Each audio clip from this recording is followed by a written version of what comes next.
Muy buenas noches, les saluda Estela Ruiz Díaz. Esto es En Contexto, nuestra cita habitual de los miércoles a las 21 horas aquí por Noticias Paraguay. Bueno, esta noche tenemos una mesa de lujo. Nuestra idea es analizar, evaluar, hablar sobre los 2 meses del gobierno de Santiago Peña. 2 meses de un nuevo viejo gobierno, porque es el Partido Colorado que sigue en el poder. Así que ya les presento a nuestros invitados de la fecha y hay 2 politólogas y 2 economistas. Así que, Sara Medel Villalba, ¿cómo estás? Buenas noches. Muy buenas noches, Estela. Un placer estar en este programa y compartiendo con distinguidas colegas y de las ciencias sociales. Amílcar Ferreira, ¿cómo estás? Buenas noches, Estela. Un gusto también compartir con la mesa y bueno, un cordial saludo a la teleaudiencia. Milda Rivarola, buenas noches. ¿Cómo te va? ¿Cómo estás? Y Sara Cebaco, ¿cómo estás? Muy bien, gracias. Muchas gracias por la invitación. Un primer pantallazo. Han pasado 2 meses del gobierno de Santiago Peña. ¿Ustedes ya vieron algunas pistas, algunas señales de lo que demarca, diríamos, un gobierno nuevo en este tiempo? ¿Qué vieron y hacia dónde apunta esto? Empiezo contigo, Sara. Sara Villalba, porque hay 2 Saras. Bueno, hasta ahora, bueno, nos adelantamos un poco a lo que se suele hacer habitualmente los 100 días, ¿verdad? Ahora estamos haciendo ya los 60 días y yo creo que ya existen algunas características de este gobierno, por lo menos en estos 2 meses, ¿verdad? Por un lado, la cuestión de los escándalos, por llamarlo así, que se han dado en este periodo, ¿verdad?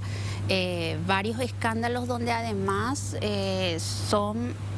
están involucrados en la mayoría de los casos sus propios aliados políticos, ¿verdad? Hablamos de, por ejemplo, la cuestión de la invasión de la finca 916 del Ministerio de Defensa, la crisis carcelaria, ¿verdad? Que es algo un poco más que lleva tiempo, no es algo de ahora, ¿verdad? La cuestión de la desvinculación de Itaipú, las desvinculaciones que hay en Itaipú en este momento, también la cuestión de las agresiones muy notorias de parlamentarios hacia colegas y hacia periodistas, ¿verdad? Ciertas cuestiones que, como diría yo, son escándalos, o sea, es decir, plantean como una llamada de atención y al mismo tiempo distraen de ciertas políticas públicas que son necesarias en el país. Y otra característica, creo que se mantiene esto, ¿verdad? Porque ya se veía con los resultados electorales, una concentración de poder. Y una concentración de poder con mayoría parlamentaria, con copamiento de instituciones gubernamentales, ¿verdad? Que siempre es una amenaza a la democracia, al sistema democrático. Podría quedarme por ahí por ahora. Milda. Puede parecer poco, pero si los gobernantes, o los ministros, o los presidentes, incluso los patrones de empresa, digamos, nos marcan cancha, nos marcan territorio desde el comienzo, va a ser difícil hacerlo después, ¿verdad? O sea, eso se hace en los primeros meses o días. Y yo definiría lo que se ve como un poder ubicuo, es el término en español, como que no tiene lugar o que se mueve de lugar. O sea, incluso considerando que es cierto, hay una concentración muy grande del poder dentro del partido, pero de pronto está en la jefatura del partido, de pronto está en la presidencia, de pronto está en un ministro, de pronto está en una mayoría o un sector parlamentario. O sea, no se nota esa estructura de árbol con rama, digamos, que responde al organigrama de un poder ejecutivo. O sea, es disperso, digamos, es disperso, ubicuo hasta ahora el poder. Y lo otro es que es opaco. O sea, no hay nada que brille, no hay nada que llame la atención, no hay nada que atraiga, digamos, en las políticas realizada hasta ahora. Lo que se hizo a lo que se hace sistemáticamente entre propios colorados, que es el hacer lugar a la clientela propia, echando a la clientela de la otra fracción partidaria, digamos. Que, a la gente que mira desde afuera puede parecerle divertido, pero eso tiene costos altísimos para el Estado paraguayo. O sea, hoy la CIDH le exige una indemnización de $300.000 para lo del fiscal Nissen, digamos, ¿verdad? Claro. Eso pasó con todos los miembros de la Corte Suprema que fueron echados en el descabezamiento del 2003. O sea, Claro. porque cuando se rompen procesos de selección o de contratación, esos funcionarios apelan a la justicia, digamos, y normalmente pierde el Estado paraguayo, pero no paga este gobierno, paga el siguiente, ¿verdad? O sea, es una táctica que ellos hacen porque necesitan satisfacer su clientela, pero que tiene muchos costos para el contribuyente, ¿verdad? Para nosotros, eso le cuesta al Estado, ¿verdad? Y lo otro es como que se continuó esa bravuconería que fue parte de del componente ideológico del cartismo para ganar la interna, para ganar las elecciones, pero en el momento de llevar a la práctica lo que estamos viendo reculada. O sea, se gruñó, se amenazó, se ofendió y se sintió ofendido muchísimo, pero en el momento de llegar a la práctica se dan cuenta con que la realpolitik no es así, ¿verdad? O sea, que tener que terminar pagando peaje en la hidrovía, que no se puede renunciar a convenios internacionales de la manera en que se hizo. O sea, es como bajar a la realidad negando la realidad, pero continuando con ese discurso bravucón, digamos, bravucón y falso que... Patriotero. Pero sobre todo bravucón, uno puede ser patriotero, pero sin necesidad de agredir a todo el mundo, digamos. Esto es bravuconería así sencilla, digamos. Y después la reculada, ¿verdad? Es decir, bueno, en público gritaré, pero en privado había arreglado de otra manera, ¿verdad? Que da una imagen muy fea, ¿verdad? A ver, nuestras dos politólogas dicen, empieza con escándalos, nos dice Mabel Villalba, nos dice concentración de poder, Milda nos dice un presidente tiene que marcar cancha desde el vamos, es un poder disperso, opaco, nada que brille hasta el momento, y bravuconería con reculada. Vimos con el caso de la hidrovía en Argentina, el caso de la Unión Europea, básicamente, ¿verdad? Bueno, aquí voy al otro sector. Y Amílcar, ¿cuál es tu evaluación, si podemos decir, si se puede hacer en materia económica en estos 2 meses? Yo creo que para evaluar estos primeros 60 días, que esto es un periodo corto, Sí. pero bueno, algunas ya señales estamos viendo. Primero habría que definir cuál sería el éxito, o sea, cómo Claro. podríamos decir que un gobierno es exitoso. Para mi gusto tendría que ser en una mirada no tan cortoplacista de eventos específicos en este momento, sino más bien en un plazo un poco más largo, ¿no?, de la evolución del país. Hoy las calificadoras internacionales dicen que Paraguay es una ecuación incompleta, que es equilibrio macro con debilidad institucional. Por un lado señalan como algo positivo, ¿no?, esa disciplina que hemos consensuado como sociedad y que hoy permite que Paraguay tenga indicadores macroeconómicos bastante ordenados, ¿no?, y cierto nivel de institucionalidad en el Banco Central y en el Ministerio de Hacienda. Sin embargo, a la vez señalan la debilidad institucional principalmente referida al sistema de justicia. Yo creo que en cierta manera Paraguay ya llegó al techo de lo que ese modelo de ecuación incompleta nos puede dar. Hoy tenemos una calificación crediticia W+, que en una escala del 1 al 20 es un 10 y a partir de 11 ya es grado de inversión. O sea que en términos futbolísticos estamos todavía en la división de ascenso y nos falta un escalón para jugar ya en primera. Pero esa categoría la alcanzamos ya en el 2015. Y a partir de ahí nos estancamos, ya no pudimos subir lo que antes del 2015 veníamos subiendo más o menos 1 grado cada 2 años. Desde el gobierno de Nicanor hasta el 2015 fuimos avanzando. En cierta manera podríamos decir que Paraguay avanzaba en la consideración en la comunidad internacional, pero en 2015 llegamos a un techo y a partir de ahí nos estancamos. Este gobierno, en mi opinión, en entrevistas que dio el ministro de Economía, le bajó totalmente el precio, ¿verdad?, al tema del grado de inversión. Dijo, no, eso no es algo prioritario, eso es para países mucho más ordenados, como diciendo que eso, digamos, no va a ser un objetivo en este periodo. Claramente eso, el alcanzar grado de inversión, tiene que ver con un proceso importante de fortalecimiento institucional que Paraguay tiene que llevar adelante si es que pretende llegar a esa calificación. Y en ese sentido creo que se empiezan a ver no las contradicciones.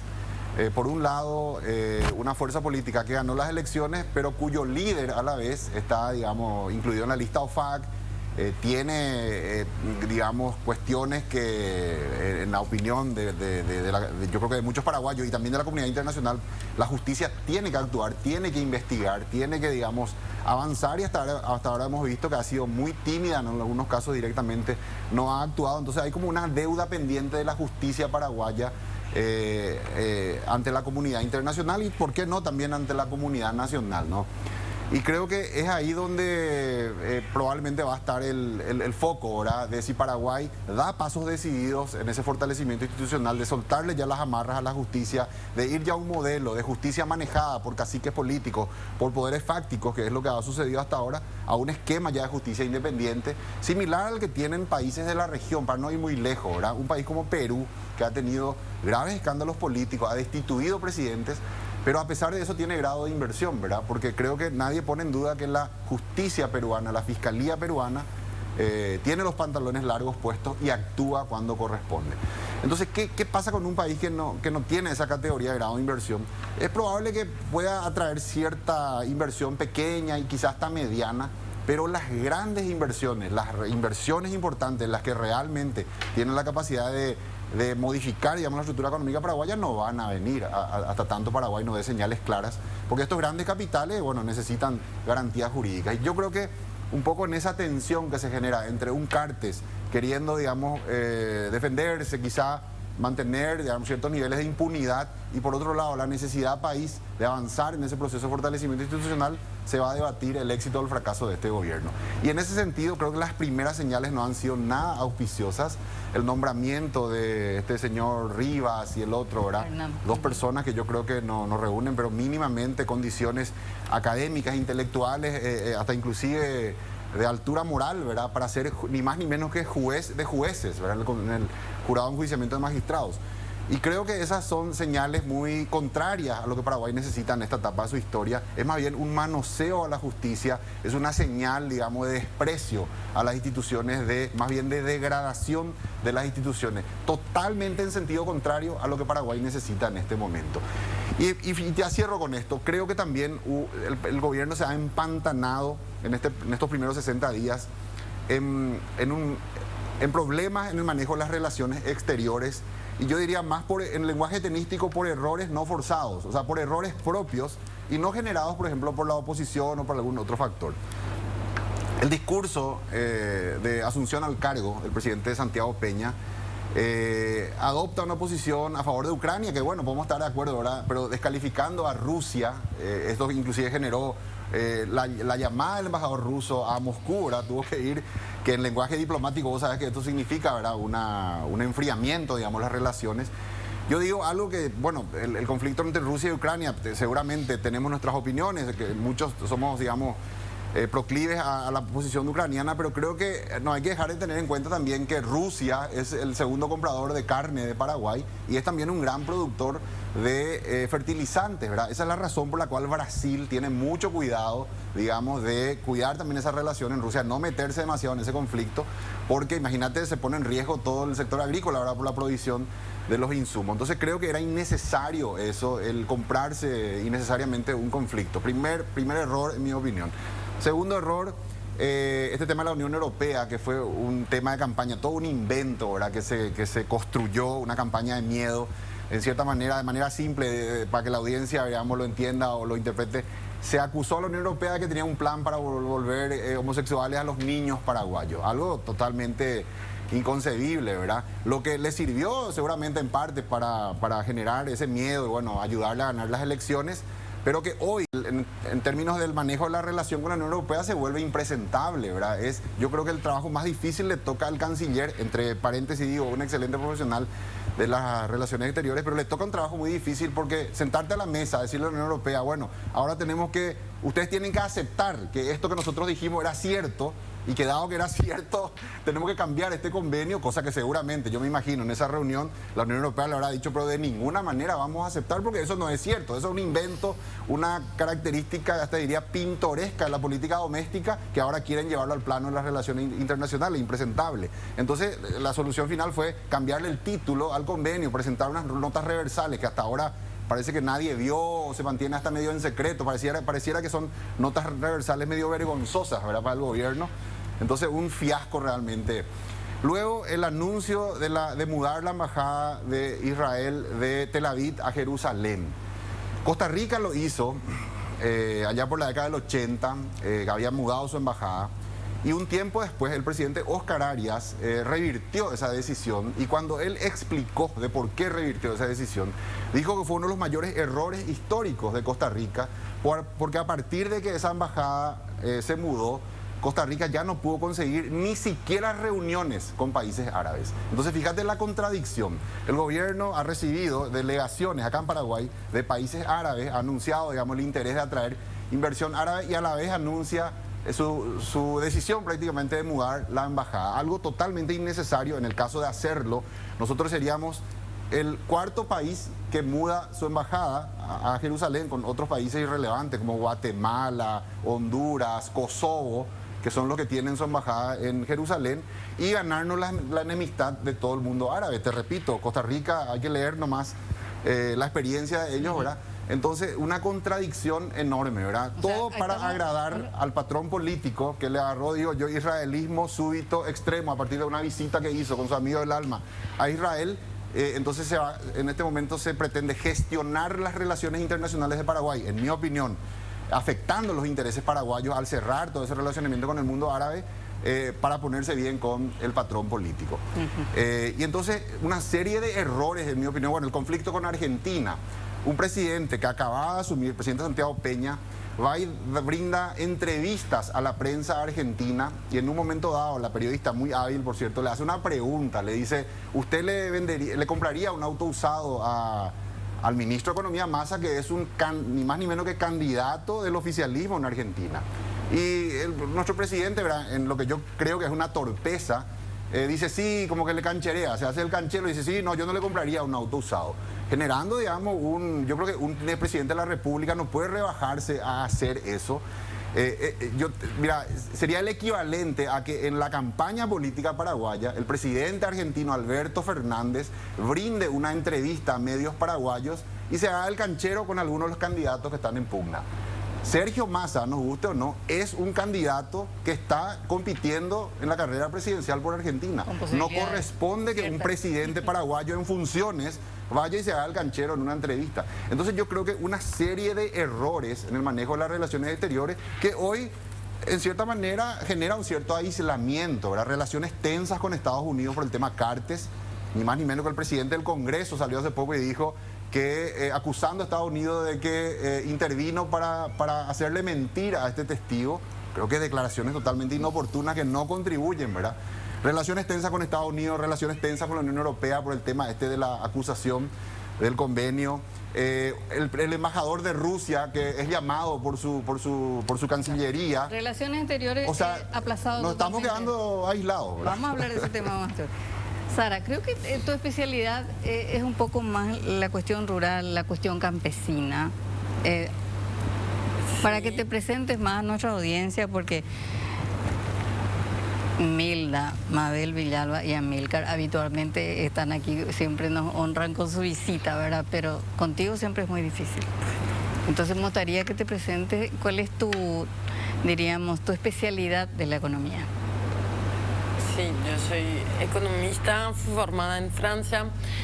Últimamente sí trabajo más, bueno, tanto toda la cuestión de economía rural, ¿verdad?, lo cual en Paraguay tiene que ver con la economía campesina y los agronegocios, a los dos modelos, ¿verdad? Y también trabajo financiamiento del Estado. Esos son los temas que más trabajo desde Baseis. Desde Baseis. Sí. ¿Y tenés ya una idea de hacia dónde, o sea, yo creo que el Partido Colorado como tiene una línea, pero siempre hay como matices entre un gobierno y otro? Yo creo que hay si bien, bueno, efectivamente un tiempo corto, ¿verdad? Y efectivamente hay una matriz del Partido Colorado de captura del Estado, ¿verdad? Hay ministros que siguen repitiendo acá, voy a hacer todo por el partido, o sea, no hablan del país, no hablan de la población, hablan del partido, y eso se nota muy claramente que va a seguir, ¿verdad? El extractivismo va a seguir, ¿verdad? El uso de recursos naturales, pero sí me parece que hay al menos desde las declaraciones y también desde las leyes que se proponen, ¿verdad? La ley, o sea, lo que se está preparando sobre las jubilaciones, ¿verdad? La ley de mercado de carbono también. En lo económico me parece que sí, además de repetir que lo macro es lo más importante, etcétera, pero después voy a volver sobre eso, hay un pequeño giro en apostar al mercado financiero, ¿verdad?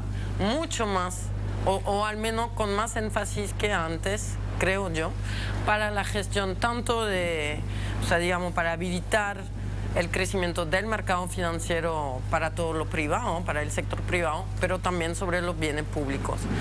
Y yo creo que eso es algo que al menos se vio menos antes. Si bien hubo, como lo dijo Amílcar,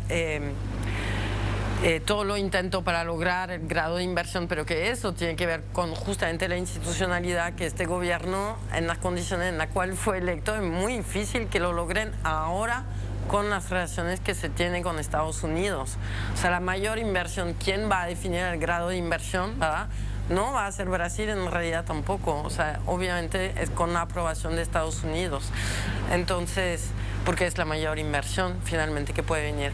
Entonces, digo la apuesta al mercado financiero porque hay esa insistencia, ¿verdad?, a colocar el debate de jubilaciones sobre quién va a poder invertir, ¿verdad?, con los fondos y cómo está la ley de mercado de carbono, que finalmente es una ley que permite, o sea, que usa la herramienta, que pone la herramienta financiera, ¿verdad?, en la gestión de la tierra, en la gestión de los recursos naturales, ¿verdad?, de los bosques. O sea, solamente por teniéndolo, ya genera intereses. Esa es la lógica financiera, de hecho, pero y que de hecho ya existe, o sea, digamos, hay inversión en la tierra, hay tierras que se ofertan en el mercado, ¿verdad?, donde vos podés encontrar inversiones en Paraguay que son ofertadas en Internet. Todo esto, ¿cierto? Otra de estas características de, digo, todo ese paquete financiero es la tecnología. Entonces, encontrar en Internet que, mira, están ofertando, vos podés comprar 10 hectáreas de esta inversión, ¿verdad? Y vos también tenés, vos que vivís, no sé, en Italia, vos también tenés tu pequeño lote con naranjas paraguayas, ¿verdad? Pone $1000 y se te va a multiplicar, ¿verdad?, en 3 años. Bueno, esa misma lógica de ofertar, ¿verdad?, se está viniendo, me parece, ¿verdad?, con más fuerza en la lógica de gestión y en lo que se propone también de gestión de los recursos públicos, ¿verdad? Y eso tiene que ver también con obviamente una fuerte alianza con un sector privado, pero con un sector privado internacional, más que nacional, ¿verdad?, en el caso de los mercados financieros, ¿verdad? Y ahí me parece que la contradicción, o sea, obviamente se va a dar, ¿verdad?, porque efectivamente las relaciones internacionales están supeditadas, ¿verdad?, a varios elementos muy políticos. La otra cuestión que quería, bueno, esta cuestión del mercado financiero, lo que no cambia es que es la apuesta al agronegocio, ¿verdad? Nada que ver con la producción de alimentos para comer, o sea, la población que tiene la canasta básica demasiado cara, no se habla del tema, ¿verdad? No se habla de tener alimentos más sanos. La economía campesina, ¿verdad?, tampoco se habla, se sigue desalojando. O sea, esto no cambia. O sea, el modelo es violento, ¿verdad?, para la mayoría de la población. No se habla de desigualdad, a lo sumo sí se habla de pobreza y de la necesidad de la productividad del trabajo, ¿verdad?, que con los niveles educativos que tenemos, ¿verdad?, y la poca apuesta, porque esa es la otra característica. se prometió, o sea, incluso creo que Santi Peña dijo en una entrevista que está prohibido hablar de impuestos, jajaja, ¿verdad? Entonces no vamos a aumentar ningún impuesto, por más que sea una recomendación de todas las instituciones internacionales, del FMI, del Banco Mundial, todos ya pasaron. No vamos a aumentar nada, en todo caso vamos a bajar, bueno, o sea, vamos a seguir siendo el colón de fuga, ¿verdad?, de los países con más injusticia tributaria. Y sobre todo porque finalmente sí se necesitan recursos para, incluso para invertir en el mercado financiero, para poner bienes o capitales o fondos públicos de las jubilaciones, lo que sea. Necesitamos invertir. Bueno, la gran cuestión es reducir el déficit fiscal, ¿verdad?, para cumplir y para poder negociar también deuda, obviamente, con las instituciones internacionales. Entonces, reducción del gasto público y obviamente va a venir una reducción social. Entonces, ahí está las primeras medidas que incluso se anunciaron antes del 15 de agosto, ¿verdad?, que era el achicamiento del Estado, ¿verdad? Y la concentración de poder que viene con este proyecto de ley, ¿verdad?,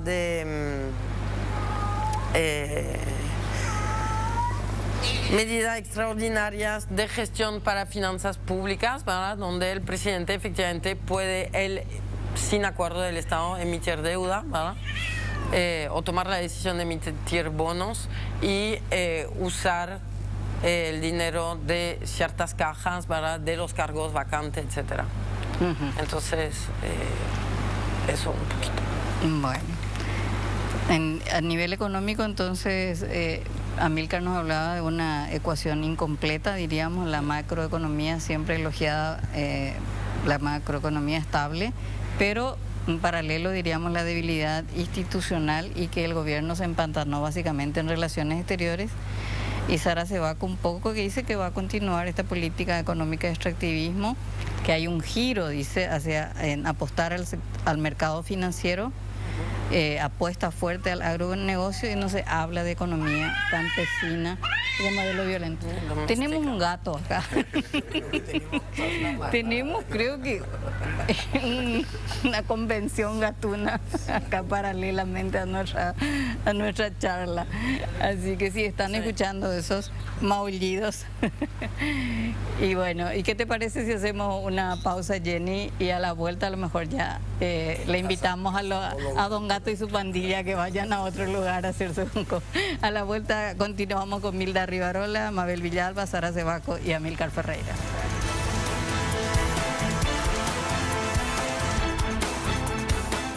Bien, volvemos aquí en contexto. Le pedimos a los gatitos silencio, espero que nos respeten esta vez. Milda, hablabas de bravuconería con reculada. ¿Podrías ampliar ese concepto? Creo que un poco te referías más a la cuestión de relaciones exteriores, que lo enumeró bastante bien Amílcar. Bueno, allí hay un tema que no es solamente de este gobierno, o sea, es colorado de marca, digamos, que es el considerar las relaciones exteriores como un elemento de política interior. O sea, para una interna electoral, para solucionar un conflicto político, apelan a algo que no manejan y no conocen, ¿verdad? Y cuya reciprocidad ignoran. Cometer errores, digamos, y meten la pata, ¿verdad? Pero esa cuestión de bravuconada y retirada también se ve en otras áreas. O sea, no me van a marcar la agenda, qué sé yo, el narcotráfico, Fue muy curioso el motín que sigue existiendo, digamos, el motín de Tacumbú, porque no solamente nos tuvo la cabeza del Ministerio de Justicia, el que estuvo fue el cardenal. Entonces, para apaciguar ánimos de esa noche. Entonces yo digo, las condiciones infrahumanas de vida de esa gente que en un 80% ni siquiera tiene condena, ¿verdad? Son medievales. Y se suma una reacción medieval de ausencia del rey, digamos, o de los personeros del rey, y aparece el sacerdote a tratar de tranquilizar una crisis. O sea, y es la misma cosa, o sea, primero el patoteo y después decir no hay crisis. O sea, no existe, ¿cómo que no va a existir la crisis? O sea, tener el mayor penal del país levantado en armas y tener al director secuestrado en el interior, ¿verdad? Y el día anterior su gobierno conformó una comisión de crisis.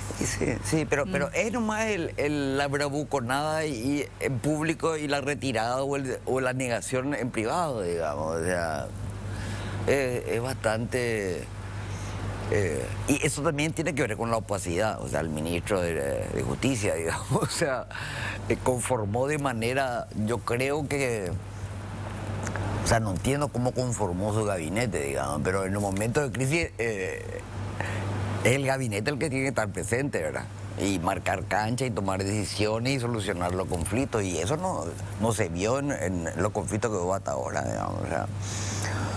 Ahora, y tiene que ver con la ubicuidad del poder, estoy segura, ¿verdad? O sea, no está donde tiene que estar y se mueve entre los poderes reales, ¿verdad?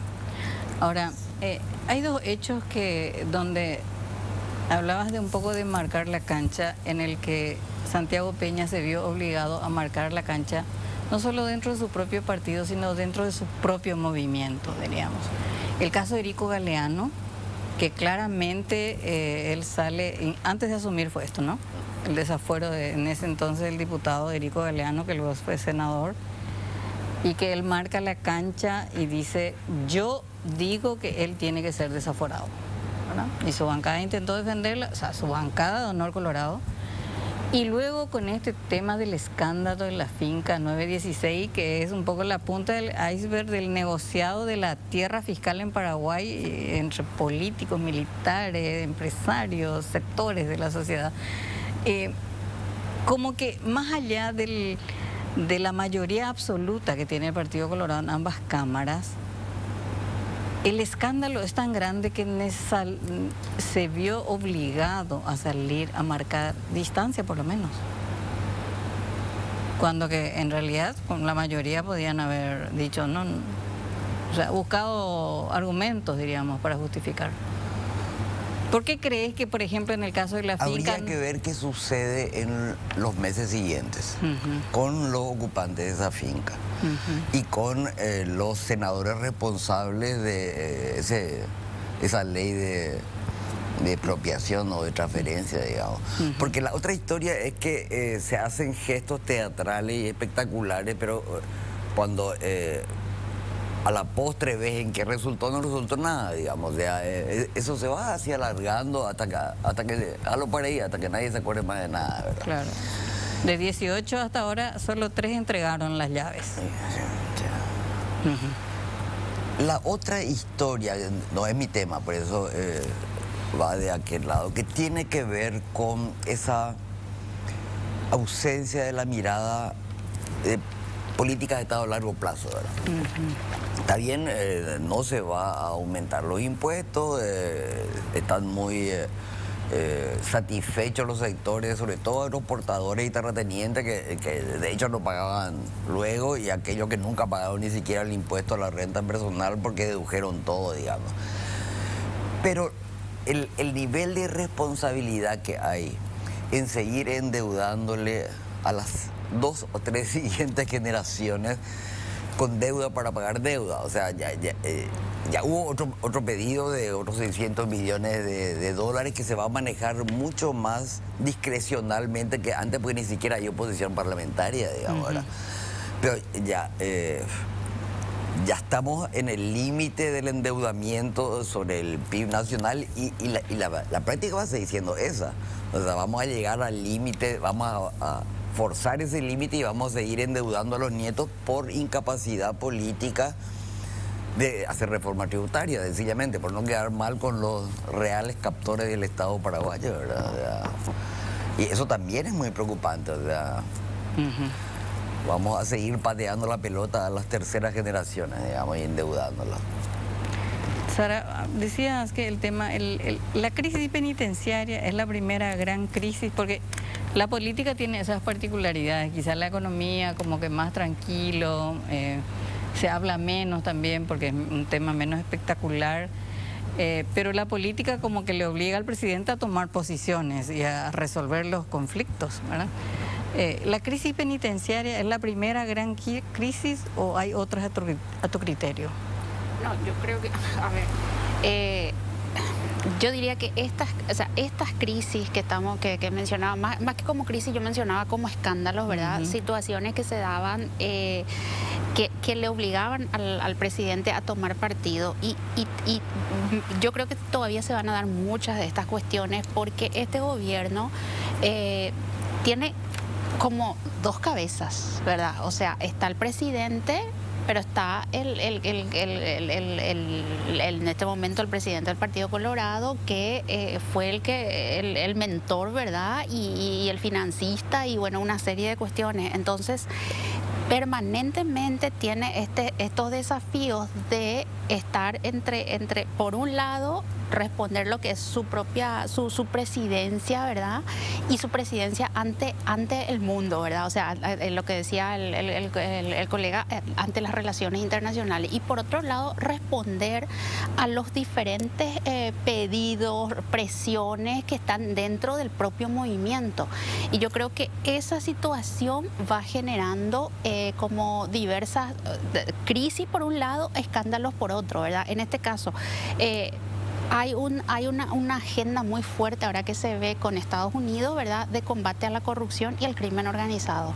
Entonces, por un lado tiene que dar respuesta a eso, como mencionaba, y por otro lado tiene que sacrificar a ciertas personas de su propio movimiento, que era lo que mencionaba, el caso del desafuero, luego ahora este caso de la finca, y yo creo que se van a ir dando esas situaciones porque yo hablaba de una concentración de poder y hay una concentración de poder en el sentido, no solamente en el partido, sino en un movimiento, pero esa misma situación de concentración de poder crea una dinámica de que dentro del movimiento hay también disputas por el poder, ¿verdad? Y el presidente está en medio de esa disputa y al mismo tiempo presionado por las diferentes potencias, la imagen que tiene que brindar ante los organismos internacionales. Entonces yo creo que eso es lo que genera y es de nacimiento, digamos, y va a seguir generando según cómo vayan, digamos, se vaya dando una dinámica entre estas relaciones exteriores y las presiones internas.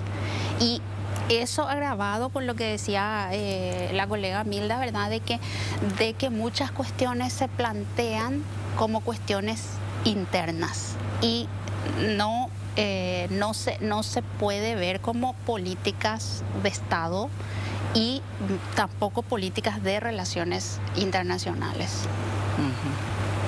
Sí, creo que cuando uno empieza a mirar, por lo menos en la región, de algunos presidentes que patearon el tablero de las relaciones exteriores, tenían una característica fundamental: un liderazgo muy fuerte, tipo Chávez o tipo Exacto. Evo Morales o Néstor Kirchner, por ejemplo, que le desafió a George Bush en la Argentina, recuerdo, con aquella famosa cumbre. O sea, quizás eso es lo que no existe, Milda, ¿verdad? Esa bravuconería con reculada, es decir, se quiere tocarle la oreja a las grandes potencias mundiales, pero finalmente retrocedemos.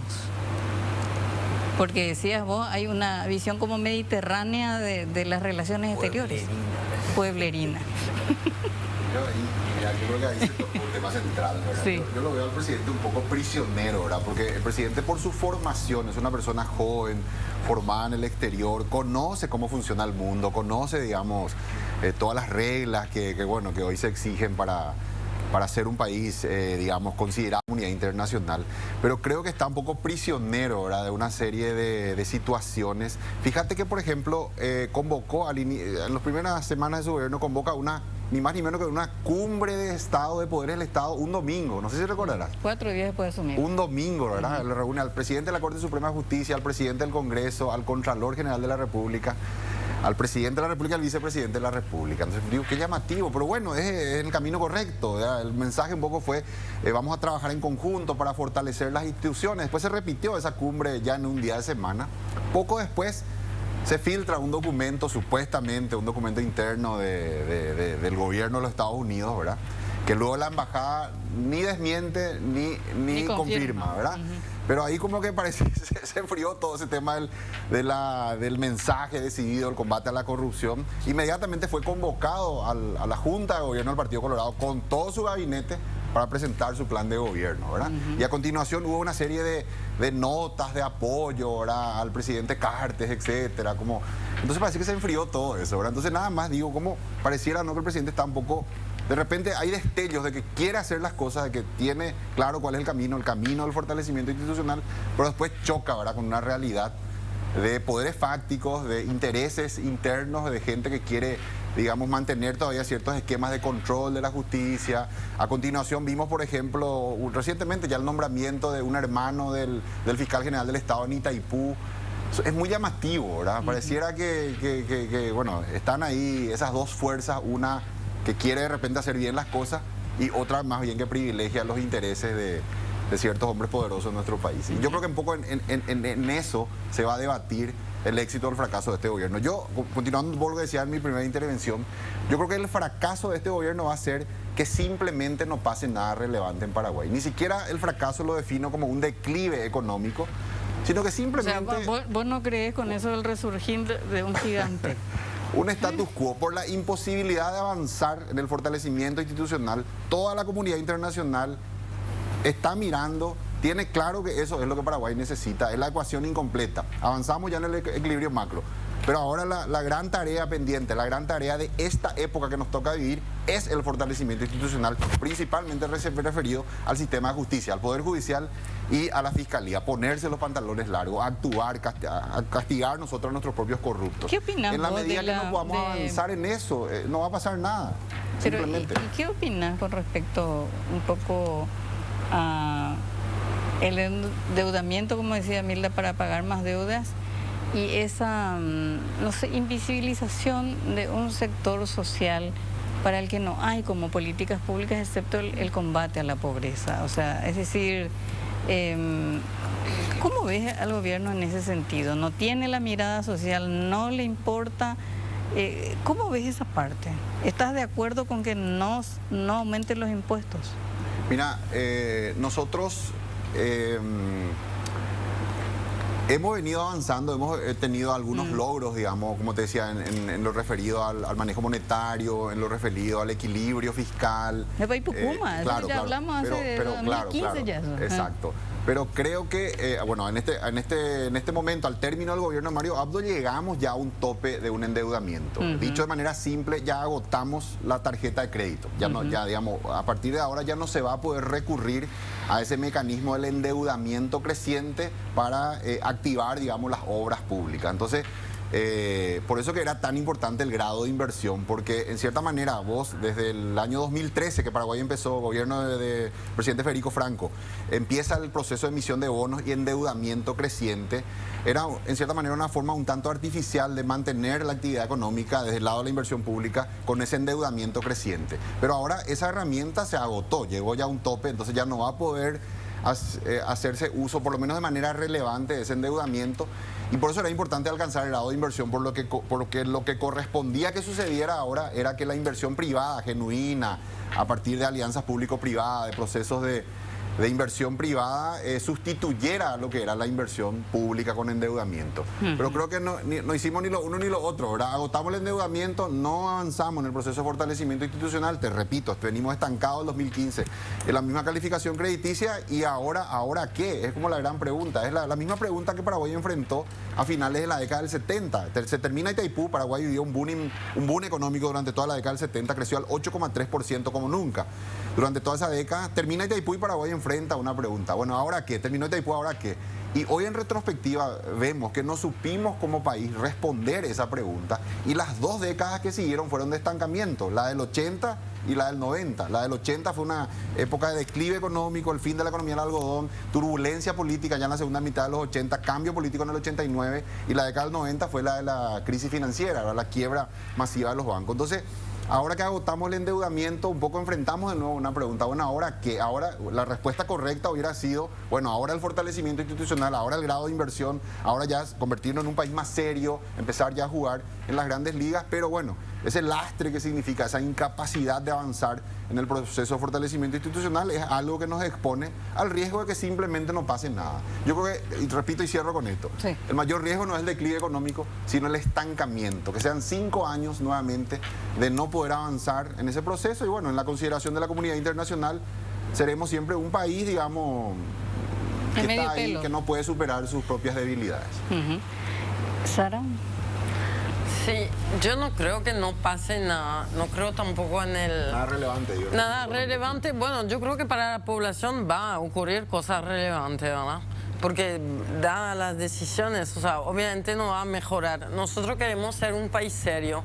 ¿Qué quiere decir ser un país serio? O sea, si es rifar, ¿verdad?, todas las tierras del Chaco para la inversión extranjera, ¿verdad? Porque finalmente yo estoy de acuerdo con que hay un límite en la emisión de deuda.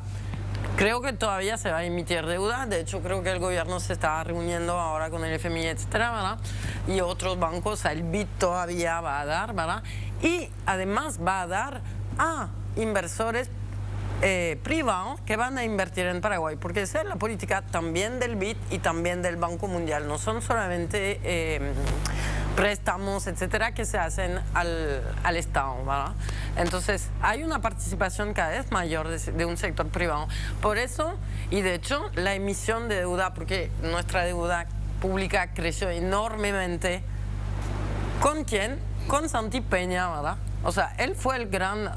O sea, la primera emisión fue con Federico Franco de los bonos soberanos y luego 5 años de Cartes, ¿verdad?, con emisión de bono.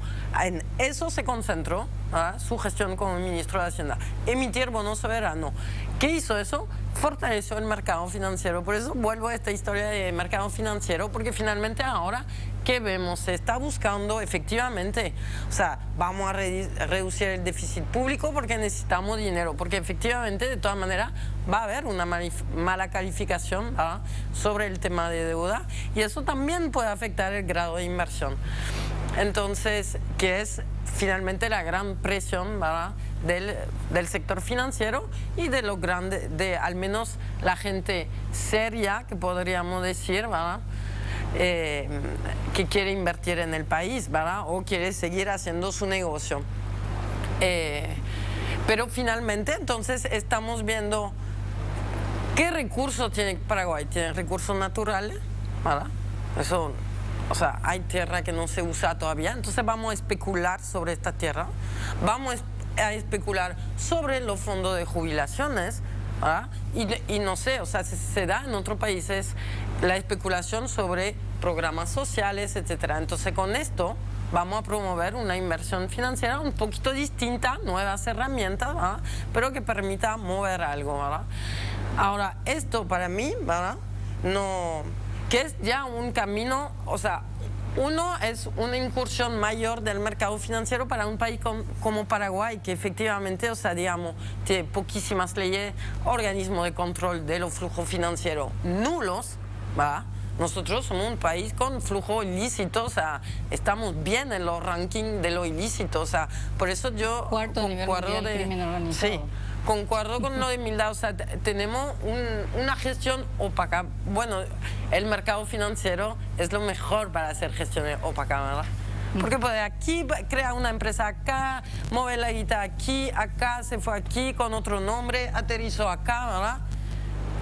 Y quienes en el país, ¿verdad?, saben de cómo funciona eso. O sea, yo creo que esto es bastante lógico, no es una improvisación tampoco, ¿verdad?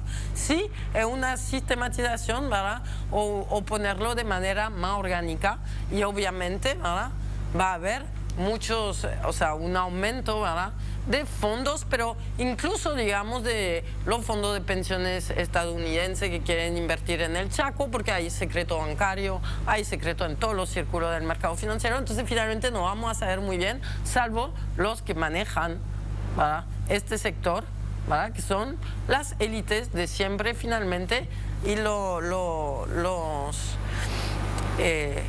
amigos, ¿verdad?, en el Partido Colorado, que a veces cambian de nombre según el momento, ¿verdad? Ahora, yo ahí, o sea, digamos, yo creo que también en muchos países hay un agotamiento de ser, o sea, nosotros seguimos siendo, entonces, un país, estamos bien en lo macro, ¿verdad? Bueno, en lo macro, finalmente no estamos tan bien con la deuda, estamos bien con el PIB, estamos mal con la pobreza, en poder adquisitivo estamos mal, en salario mínimo no estamos bien, ¿verdad? Entonces, ¿qué significa ser un país serio? Ser democrático claramente no lo significa para este gobierno, ¿verdad? De derechos no se habla, o sea, sí, los sectores antiderechos están muy bien, cada vez mejores. Entonces, para mí, o sea, yo no veo... Yo creo que se va a agudizarse, ¿verdad? Ese es el serio riesgo, la violencia de un modelo que golpea a la democracia. Santi Peña dijo que la democracia era como un mercado, ¿verdad? O era como el mercado. Bueno, claramente, o sea, es una quizás de las pocas líneas ideológicas que son claras, ¿verdad? Pero no va a favor de la gente ni de la población, de la mayoría. Los votantes de Payo son un aviso, ¿verdad? Una luz amarilla con respecto a esa pregunta que hacías de la no atención, de la desigualdad, de la posibilidad del estancamiento, ¿verdad? En la década del 80 la salida, la válvula de escape fue la migración argentina. Yo no sé si esta vez... Y vamos a ver quién gana en las elecciones argentinas. Bueno, llegamos a las 10 de la noche, tan interesante esta mesa, porque todo presidente tiene la contracara que es el Congreso. De eso ya no nos da tiempo a hablar, vamos a dejarlo para otro momento. Les agradezco muchísimo su participación esta noche.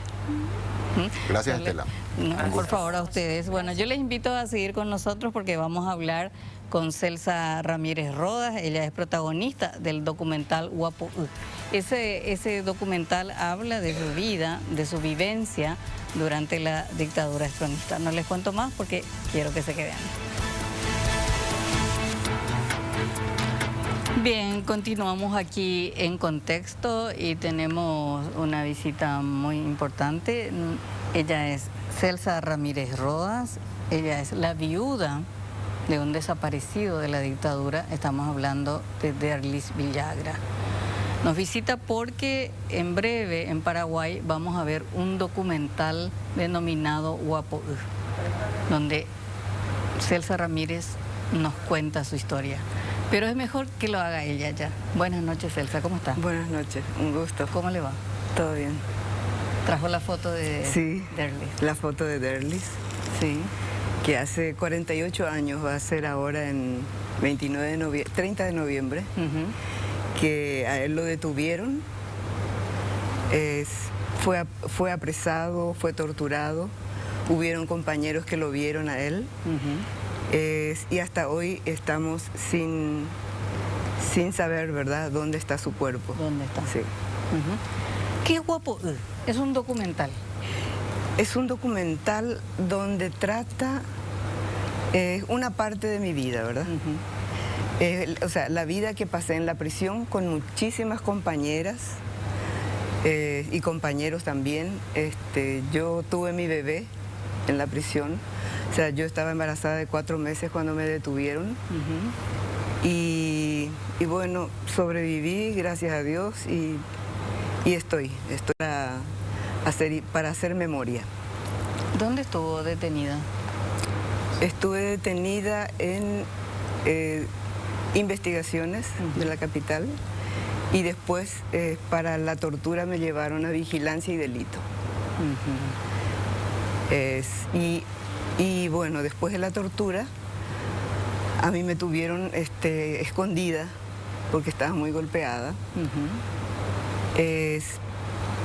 Y bueno, de repente a mí me sobresalta un poco, ¿verdad? Recordar eso. No, por favor. Tómese la libertad sí. de hacer lo que me quiera. Es bueno y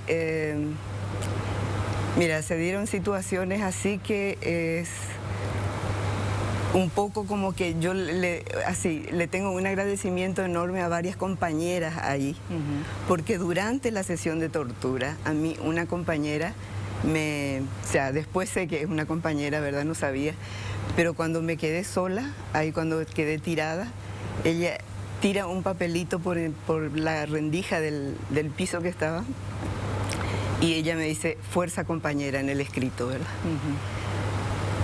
Y bueno, realmente me dio fuerza. ¿Cuántos años tenías? 25 años. 25 años. Sí.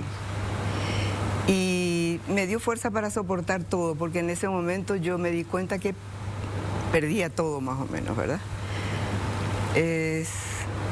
Y bueno, esa es una situación. Después la otra es cuando ya estaba yo sin tener comunicación con mi abuela, que era la que estaba acá, ¿verdad? Porque mi madre ya estaba en prisión, ya. Bueno, y una compañera, Agripina Portillo, le pasan a ella a Tacumbú, pero yo no la vi, o sea, no a Tacumbú, perdón, al Buen Pastor. Yo no la vi a ella, pero sí ella cuenta a través de Sendero, un periódico del Comité de Iglesias. ¿Recuerdo? Sí. Y ahí cuenta que me vio a mí muy torturada, ¿verdad? Y que estaba yo ahí. Entonces ahí apareció mi nombre como que estaba detenida porque ellos negaban y que estaba viva, sí. Porque, o sea, mi abuela no tenía comunicación conmigo, ¿verdad? O sea, no sabía ella, pero... Claro, eso fue muy importante ese dato. Fue muy importante y personas así. Y la señora que me mandó, que me pasó la nota, es la señora Gilberta Verdún, viuda de Talavera. Entonces, así, a Gilberta Verdún, viuda de Talavera, Agripina Portillo, no sé, las tengo siempre así muy presentes, ¿verdad? Como un apoyo constante. Y otro apoyo constante es que durante la tortura ellos me ponían una música que era india. ¿Ah, sí? Sí. Y bueno, yo también tocaba, porque toco el arpa, y tocaba india. Y bueno, y en vez de producirme horror escuchar india, me producía como estoy acompañada. O sea, sentí tantas fuerzas en esos momentos increíbles. ¿Usted puede hablar de sus torturas? ¿Puede verbalizarlo, de lo que le hicieron? Puedo. Bueno, cuando entramos en investigaciones, ahí ya comienzan los golpes contra Uruguay. Yo cuando entro le veo a muchísimos compañeros ahí por la pared, ¿verdad? Me llevan a un lugar para que yo declaro y después me dice, pero diga dónde está su marido. O sea, no me decía su marido. Ellos sabían que era Derlis, el que vivía conmigo, ¿verdad? Pero entonces le digo, no, yo no sé. Bueno, entonces me dice, si no hablas, lastimosamente vas a ir a un lugar donde vas a hablar. Y terminó ahí la conversación. Y después me subieron arriba donde estaba Pastor Coronel con un montón de policías y militares ahí, todo con un reflector enorme. Ahí me pide que hable, ¿verdad? Y como que no dije nada, entonces primero me da un té Uruguay por la espalda y era tan fuerte que me hace arrodillar, ¿verdad? Claro. La reacción mía fue, a ustedes no les voy a contar nada. Y bueno, ahí Pastor Coronel dijo, directo, ya. Y directamente me llevaron a la pileteada. Me llevaron por la calle caminando esposada. Pasaban los colectivos todavía, yo aspiraba a que alguien me viera, ¿verdad? Y bueno, y ahí la sesión de tortura no hay diferencia con los varones. O sea, es ahogamiento, es golpe en los pies es, en la pileta te colocaba la cabeza debajo y te golpeaba los pies. Es pesadísimo. No. Intolerable. Y sí, la verdad que es muy difícil porque yo en un momento increíble, yo pensé que perdí la vida ya, pero porque yo perdí todo control sobre mi cuerpo, todo, ¿verdad? Entonces, pero yo escuchaba. Entonces yo suponía que así era la muerte, ¿verdad? Que la gente piensa que uno está muerta, pero está escuchando.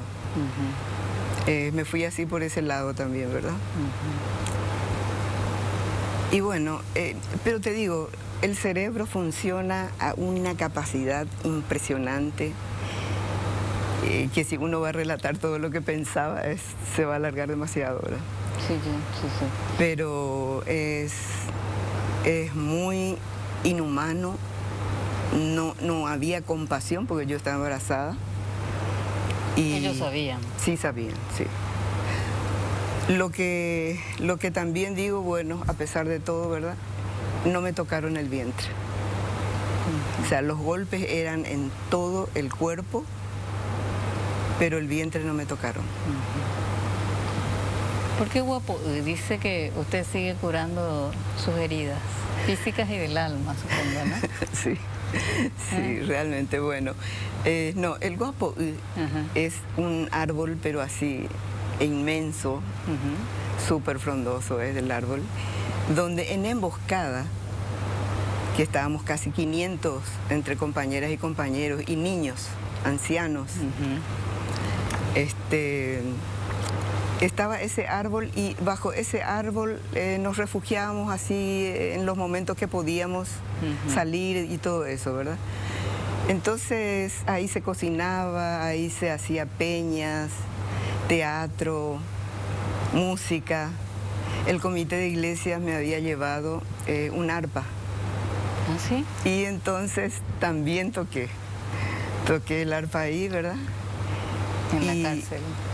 Sí, en emboscada. En emboscada. En emboscada, donde ya estábamos muchos compañeros. Y mira, de repente me tenés que traer cable a tierra. ¿Me haces alguna pregunta, por favor? Pues yo me voy así. Porque veo en el avance de este documental que usted como que agarra las hojas del guapo y se pasa. Bueno, no es la hoja del guapo. No es la hoja. Son las hojas que yo tengo en mi casa. En las hojas que usted tiene en su casa. Muchas plantas, Sí. plantas. Y de repente yo fui descubriendo accidentalmente, o sea, no por conocimiento. Y bueno, me hizo buen efecto, ¿verdad? Y es como que uno se acerca y siente un poco esa energía de esa planta, ¿verdad? Interesante, o sea, para mí una experiencia, nunca lo había pensado, ¿verdad?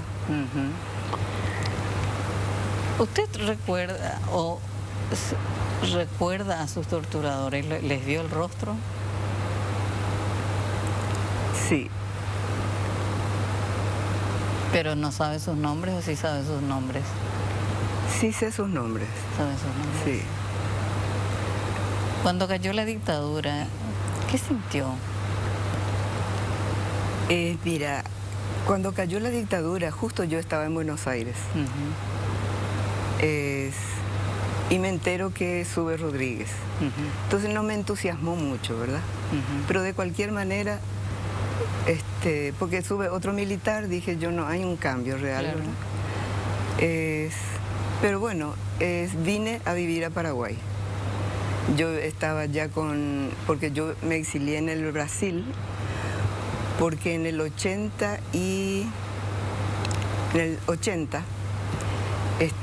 ya hubo una amenaza, entonces se sugirió que saliera del país, ¿verdad?